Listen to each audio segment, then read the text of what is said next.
দর্শক, জাদুর বাঁশি খ্যাত স্বনামধন্য চলচ্চিত্র পরিচালক ও নির্মাতা চিত্রগ্রাহক আব্দুল লতিফ বাচ্চু রোববার দুপুর 12টার দিকে রাজধানীর অ্যাপোলো হাসপাতালে মারা গেছেন। তার বর্ণাঢ্য ক্যারিয়ারের এক ঝলক দেখে নেব শ্রেয়া রায়ের প্রতিবেদনে।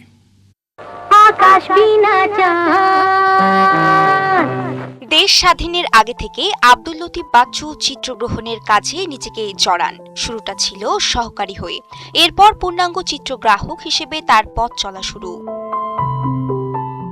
আলোর পিপাসা, আগন্তুক, দর্পণ চূর্ণ সিনেমায় বিখ্যাত চিত্রগ্রাহক সাধন রায়ের সহকারী হিসেবে ক্যারিয়ার শুরু করেন।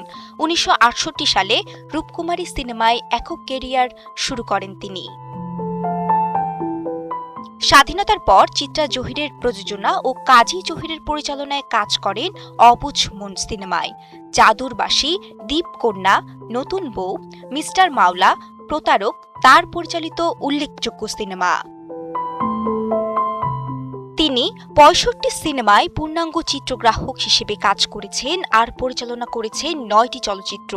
দীর্ঘ জীবনে বাসসাস ছাড়াও অর্জন করেছেন ফজলুল হক স্মৃতি পুরস্কার। রবিবার দুপুরে 83 বছর বয়সে তিনি চলে যান না ফেরার দেশে।